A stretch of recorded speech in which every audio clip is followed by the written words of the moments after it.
Hello, everyone, and welcome back to another episode of the Daily Crypto Byte. Today is Thursday, March 31st, and we got the markets pulling back a little bit here today. Traditional equities are looking a little bit weak, and Bitcoin responding to that. But last night, we did see some favorable action in many altcoins, including some of our favorites like AVAX and Solana. So, lots to talk about here as we enter the day. But before we get started, CJ, how are you doing, my friend?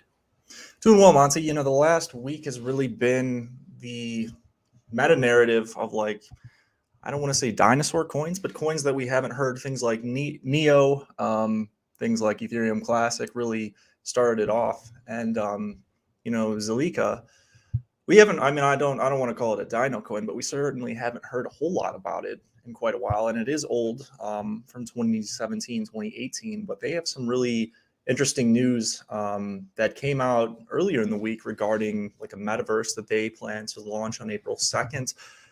Price action for anybody who's been watching that asset knows it's been absolutely insane. I don't know if we've ever had an asset with that strong of an upward thrust in that short of a time frame. Obviously, people are like, "Oh, well, you don't remember Verge in when McAfee shilled it in 2017." I understand that, but the dollar denomination of $4 billion or $2 to $4 billion going into Zilliqa as opposed to just a couple 100 million going into Verge back in the day, it is quite strong. Yeah, insane stuff there. And I know you picked that as your chart of the day today. You want to start there because that is quite the, insane looking chart. And we're only, it's only Thursday. There's still one more day in this week. But I mean, that has got to be one of the craziest weekly candles you'll see in any crypto asset this year, probably.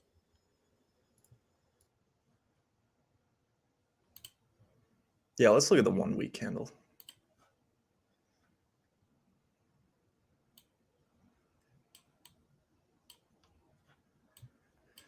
Yeah, I mean, it just goes to show you there's literally people who sold right here.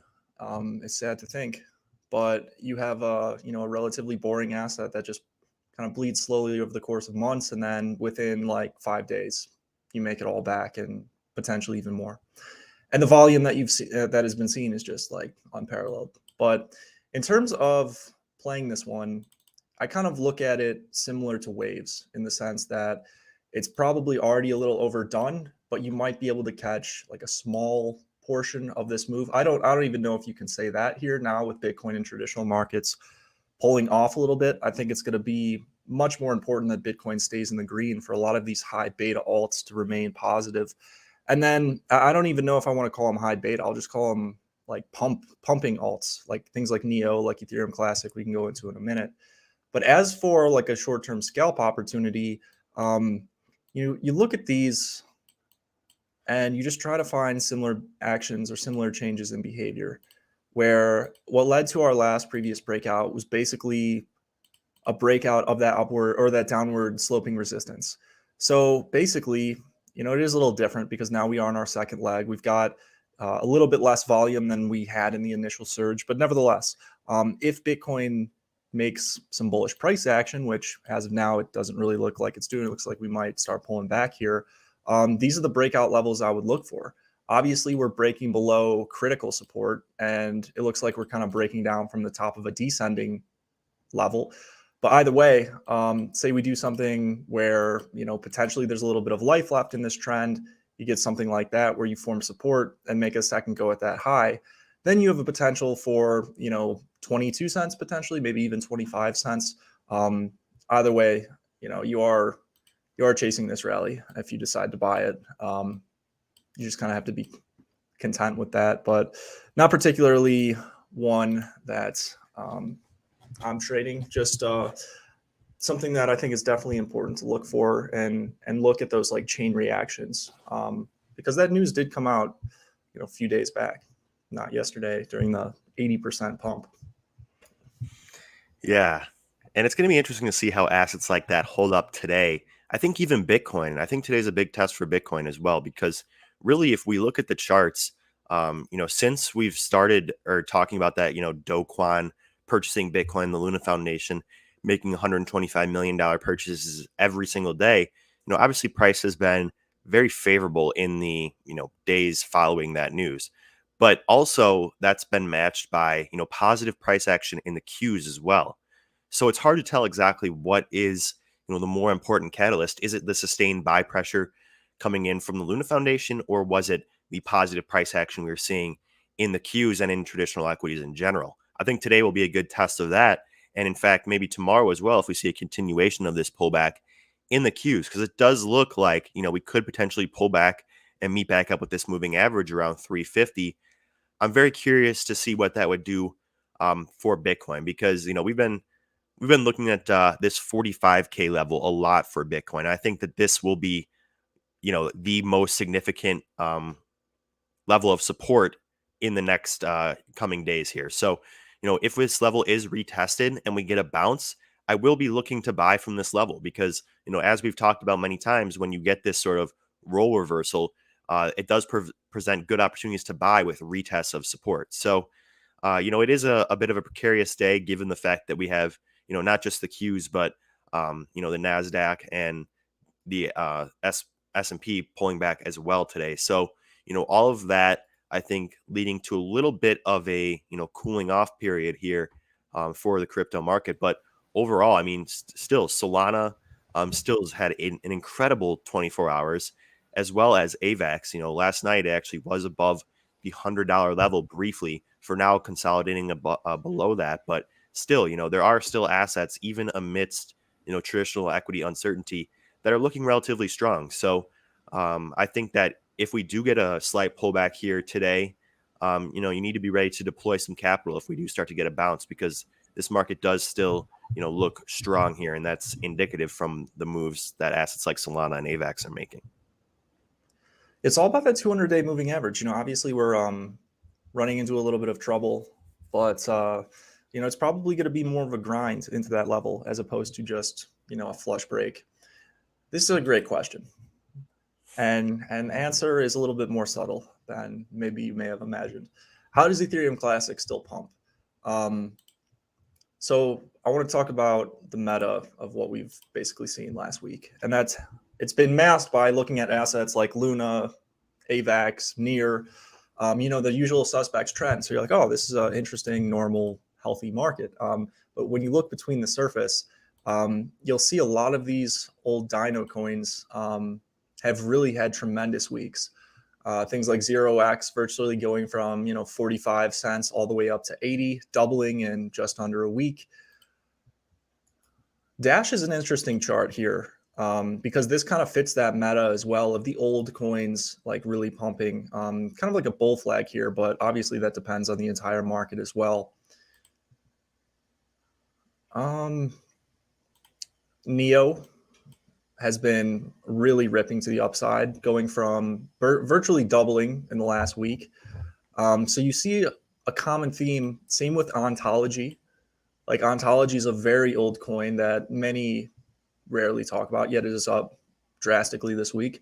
So you've seen a lot of these old cryptocurrencies pump, not really on a huge narrative other than just being, wildly oversold and then getting a reaction to the upside.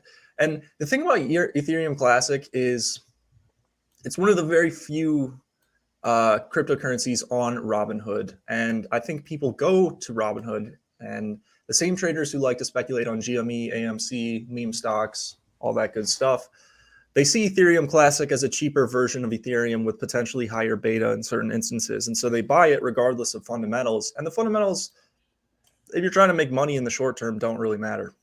It's all about price action, order book strength, volume, and watching the force at which some of these prices increase in the market. Because, say you miss the initial moves, say you miss the initial, 2 candles, potentially you add some leverage or something and still catch a little bit of the top move.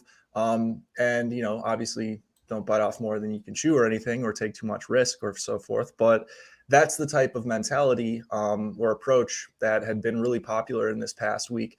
Although it seems that we could be, that meta could be weakening a little bit here with the break below 47K. Let's add that MA.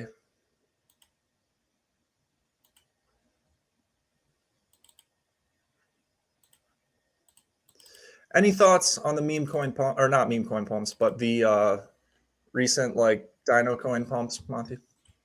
Yeah, you know, some people have kind of seen it as almost a red flag, but I don't see it that way. I think that, you know, like you said, this is just something that you'll often see when the market is, you know, attempting to make a bottom and people are, you know, starting to see signs of strength. They'll deploy capital into assets that have looked, you know, tremendously weak, but are still significantly off their all-time highs. So, you know, it wasn't, there's so many assets that we can name that, you know, had a really strong week right as soon as Bitcoin broke above that 45K level. We started to see people deploy capital into things like EOS, VeChain, like you said, assets we haven't seen pump in a very long time. So I think that's just indicative of more risk tolerance, and that's something you'll see when, you know, Bitcoin is breaking through critical levels. So although I didn't really trade any of those, you know, we're still seeing comparable moves, and what we may see is some of that capital flow from those assets that have made big moves, those dino coins, as you like to call them, into some more legitimate, you know, vehicles like, you know, AVAX or Solana. And perhaps that's why they're, you know, having such positive price action over the last 48 hours. So either way, you know, it is more capital coming into the space. That's undeniable. And, you know, that's ultimately a good thing if you're long crypto. So those are my thoughts on the dino coins. In other news, for those who trade on KuCoin, Rune perpetuals were added today, so you can now leverage futures on Thorchain. This has been one of the most hot performing assets recently, all the way up from $3 in the start of March, all the way now to trading at a high of roughly $12.30, now back to $12. Really like the fundamentals of this asset, and you can't buy it at a whole lot of places. So great to see that, you know, now you actually have the ability to leverage futures on Thorchain if you so desire. You gonna be buying any of that? Yeah, I'm gonna try to be patient here. I'm not gonna try to get too greedy. I think we might have a little bit more to come down here after the recent pump, but who knows? Crypto could be crazy. But yeah, no, I'll definitely be speculating on that eventually.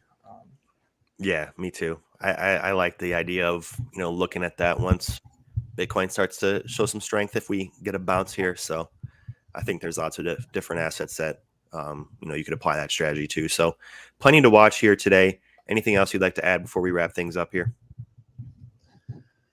Um, not particularly. Just one thing off the cuff that I was thinking about is like when you have either Binance or KuCoin or one of those fun apps where you have a position that's winning a ton, and then you want to screenshot it and share it to your friend, which is a feature in some of these apps. I want to see the data on the frequency at which people are sending their winning positions to their friends or to other people or sharing them on Twitter. If you see them, that would be Glassnode data where you just see a massive spike in individuals sharing Yeah, their well, wins. It's like, all right, probably time to close out now. yeah, exactly. And I blame you for my near position turning around because you forced me to send you a screenshot of my P&L and my near position, and that marked the exact top of my position in terms of P&L when I sent you that screenshot. So, Just percentages though, not dollar amounts. Not yeah. But anyways, that's all we got for today. Thank you guys so much for watching. As always, we really appreciate it. And if you guys would like to get more insights from myself and CJ, you can do so at the link below me, markrebellion.com/try crypto. We publish actionable trade insights with entries, exits, stop losses. And we have a whole lot more over there with an education curriculum with over 20 plus hours of content. Definitely head over there and check that out. And if you haven't already, please like and subscribe. It really helps out the channel. But like I said, that's all we got for today. Have a great rest of your day. We'll see you again.